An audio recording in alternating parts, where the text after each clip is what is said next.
Hi, this is Krusty Bob, and welcome to Krusty Bob's Big Beach Ball Bin. Of course, those are not beach balls. They're boxes. Lots of boxes. I do a lot of eBay stuff, and people are always giving me their boxes that they get from buying too much stuff from Amazon. I've had them stored everywhere around the house, so I was inspired by something I saw a couple summers ago at Walmart. It was the Bouncing Beach Ball Bin. Made something like this, only a lot taller. And I thought, well, that might be the perfect thing to have. And before we go on, though, I want to tell you, a couple years ago, I decided to look online because I remember the Walmart things. And I thought, how did they make those? I couldn't remember exactly how they made them. And I looked online and I saw like one reference to them. Now I go online and it's full of references because apparently there's some sort of challenge that involves people going into a local Walmart and climbing into these things and come popping out the bottom. In doing the, quote, research, unquote, for this, I discovered I am not perhaps the pioneer in the adaptation of beach ball bins for other purposes. Here's one example in the back room of some sort of business. They use it to collect plastic bags. Okay, good idea. And here's one that's closer to the original intent of these. It's jack-o'-lanterns, kind of shaped like a beach ball. And there are no beach balls being sold at Walmart come jack-o'-lantern season, so it gets to do double duty. And, of course, my brilliant idea for using them to hold your eBay boxes. I actually made one of these a while back, but I really didn't recall exactly how the one was done at Walmart, and I put up some light elastic cord, and I went horizontal, and it just never worked right. The box just kept falling out. So I decided to do it right this time. I went and got some heavy-duty PVC pipe. This is 1-inch Schedule 40. It's nice and rigid. Get a whole bunch of those things.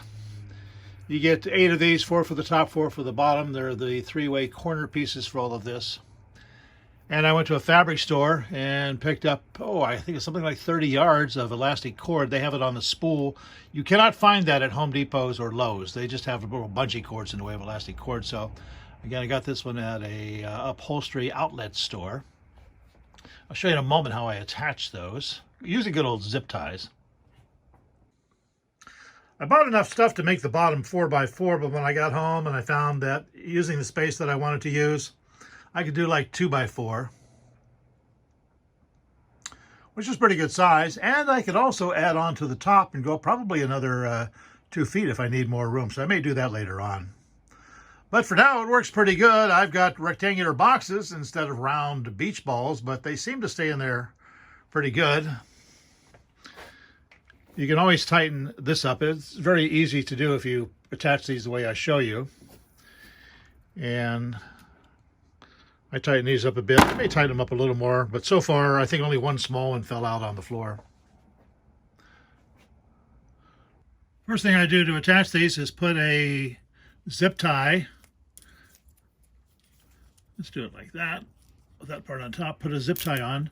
Don't pull it very tight, because you're going to need to slip the knotted end of the cord through the zip tie. That up there, that down there. See, how's that looking there? So, pulling the zip tie tight up against the pipe, locks in the knotted end. All right, so we want to tighten up the elastic. What you can do is just pull on it. Well, I pulled down so it's even with the other ones that I had already adjusted. So I pull that tight.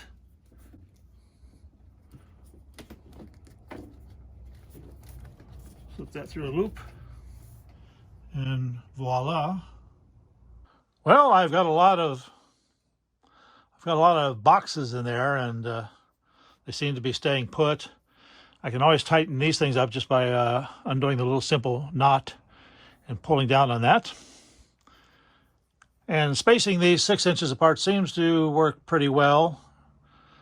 I wouldn't want them any wider than that because some of these smaller ones would fall through, and any narrower than that, then I got to buy more of this relatively expensive cord. I think I actually spent $30 on all the cord. Note on the plumbing fixtures here, don't glue them together. just fit them together with friction. I'd actually thought about screwing them together, but once you get these things put together with all of this tension from all these elastic cords, everything is compressed and it's held together quite nicely. I've also thought too, if you wanted to save a little bit of materials, the backside, if it's up against a wall and you can attach this so it doesn't slide out from the wall, you don't even need to put the cords on the other side, just to, again, slide it up against a wall. There you have it, Krusty Bob's big box bin. And I'm not going to jump into this thing, but I figured, what the hell, the cat could do it. You ready, kitty? 1, 2, 3.